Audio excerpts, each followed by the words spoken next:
And you keep your exercise.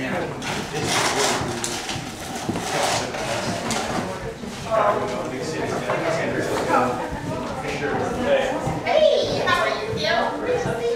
Attention! Can you hear me now?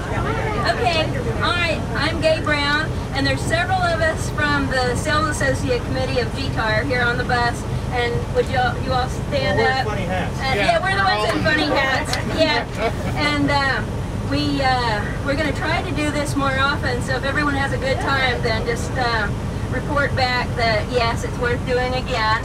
And anyway, this is going to be about 3 hours. We're going to have a lot of fun, and we have BOK to thanks. Everyone from BOK, please stand up so we know who you are. Thank you. And let's see. We ask that you don't use your cell phones while Ed shares.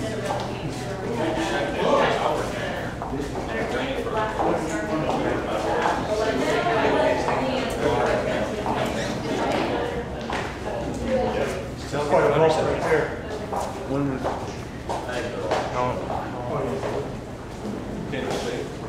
To the late 20s. That's actually directly underneath the tower portion of this building. So it dates 1928.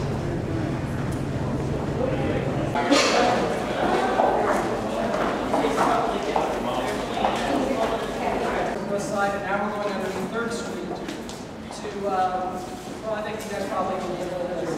I love the detail here. This march, top,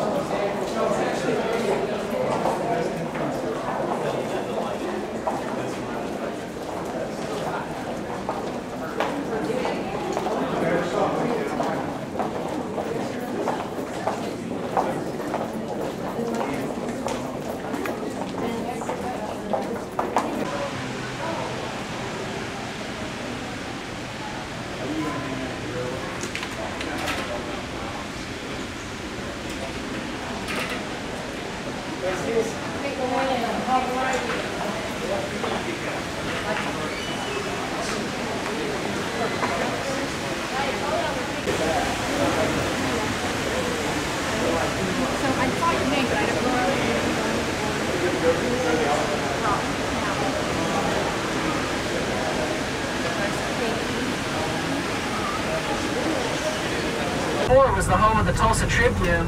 The leasing has been so successful that they're building a companion project there that should be ready to go by about next summer.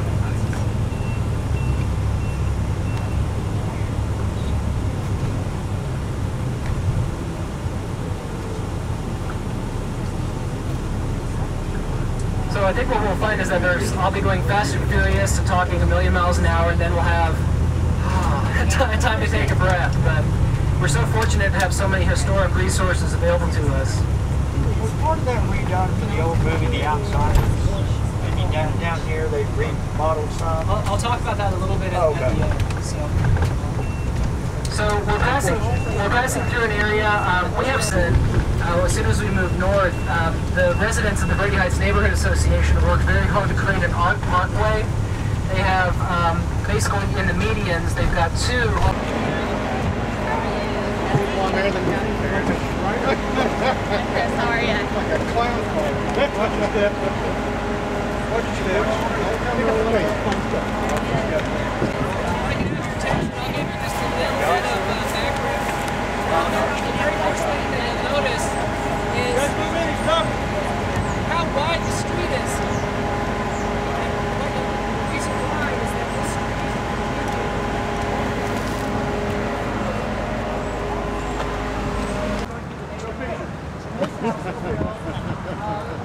sold very quickly after it was built. A lot of success stories here. It shows how you can blend the old Get up in the yard. Walk with your butt. Get up in the house. Big questions about the neighborhood at this point. Just doing that.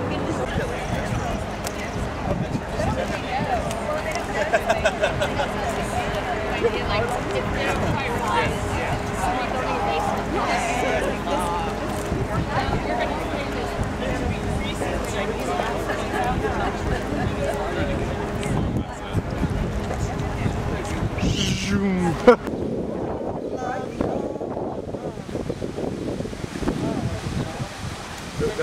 so cool. They won't do them on any condoms. Well, that's what Gretchen told me. For sure. Wow. Yeah, she said that they won't do them on any. What percentage of ownership? We do.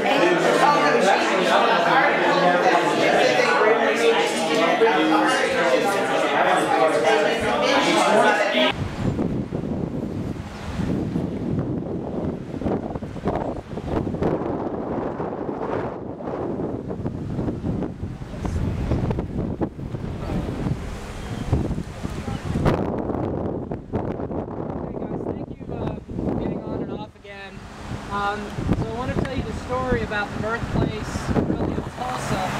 Now, imagine this hill that we're on, windswept, nearly treeless, no settlements of any kind, prairie grasses. Just down the hill is the Arkansas River. So from this hill, you actually could have a view of the river if it weren't for all the buildings. This oak tree is the Creek Council oak tree.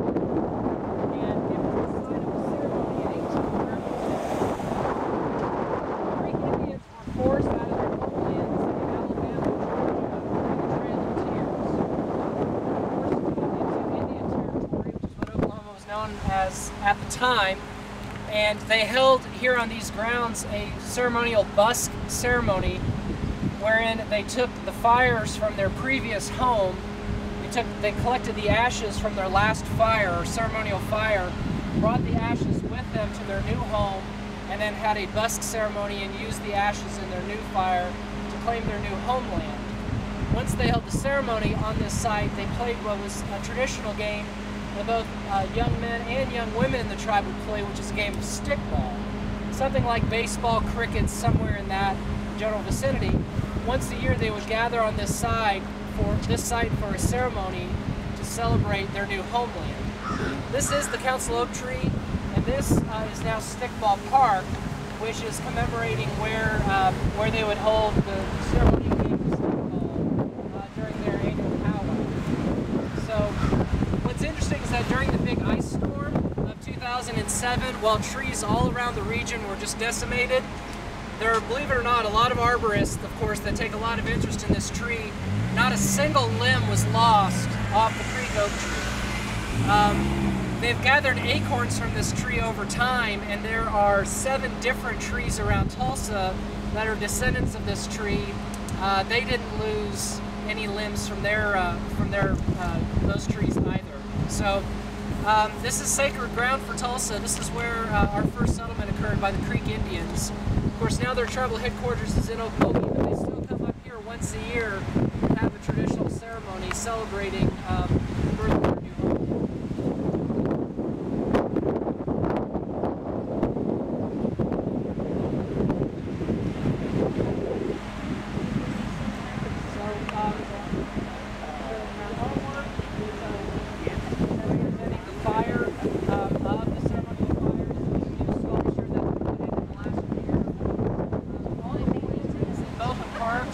Represent plantings that would have been available to Native Americans, to the Indians at that time, whether they be for food or medicinal purposes, their traditional plants.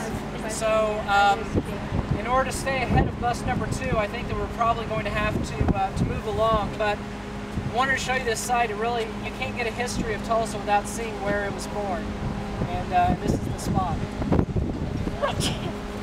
A building built well, but simply.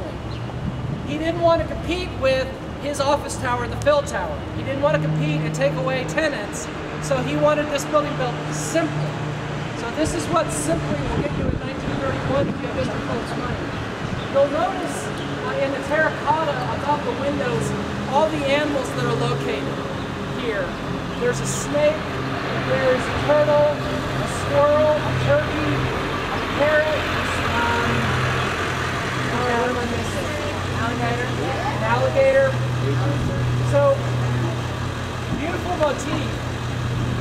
If you look over here, if you look directly above me in this cast iron column, if you look at the very top of it, you notice the eagle. these are things that people don't really notice, and that's why I came up with the idea for the safari tour. I was walking past this building one day, and people were just walking with their head down. I said, you know, if people would just take a minute to look up at what's above them, there's an entire zoo going on above them. Hey, that sounds like a great idea. The one thing that it took me a long, long time to notice, but you guys have incredible eyes, so you'll see this immediately. So look at the eagle again. If you look just down and to the right, you see the little swirly swirls.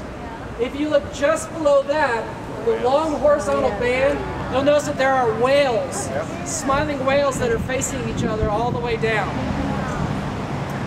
One other thing, if you look back at the eagle again, just up and to the left, you'll see where that terracotta column, that pilaster starts up. But if you look at the diagonal underside, you'll notice the dolphins that are carved on the diagonal underside. Incredible craftsmanship in this building. Again, the purpose was to build this simply. So let's go on inside now. Take a look at the lobby. I've been keeping in mind to build a simple building.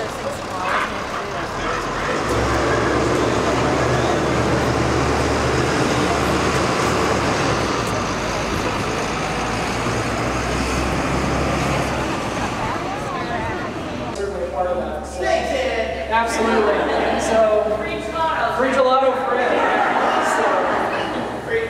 So, just me. We'll see. All right. So again, this building, beautiful imported marble, gold leaf, painted ceilings. The lobby is in the shape of a T or Tulsa.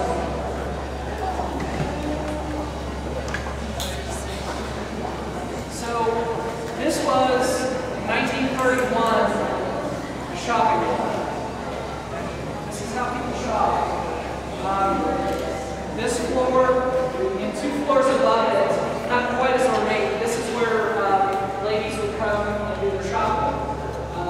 They would either be driven by the chauffeur, or ladies would take the bus downtown, like gloves, and come shopping. They would shop on Main Street, at Sidebox. They would shop around Duncan. They would certainly come to the Phil K and shop here as well. This building is Art Deco, and it's not. It was just a little too early in 1927. But what's interesting is that the exterior of the building steps back several times as it gets taller.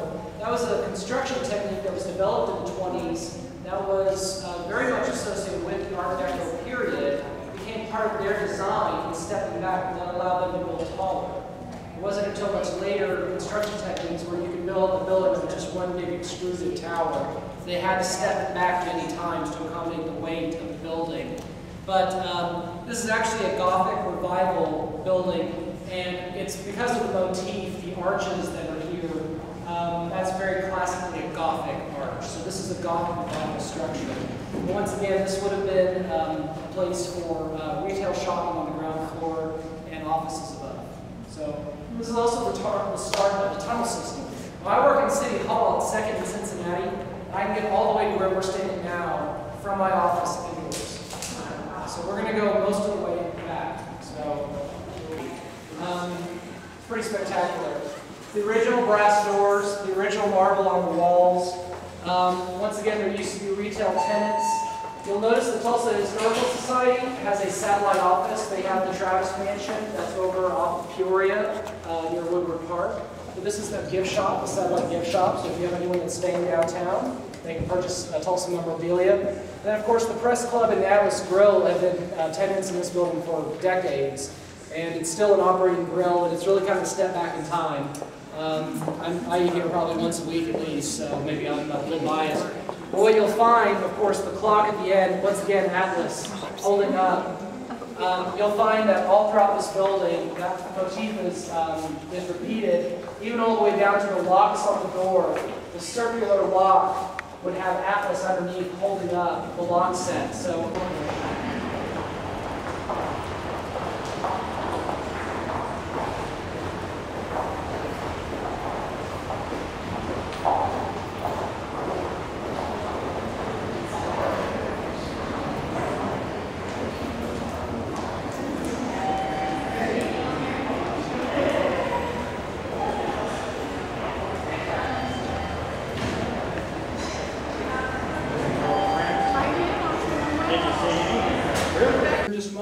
actually going to go underneath Boston Avenue.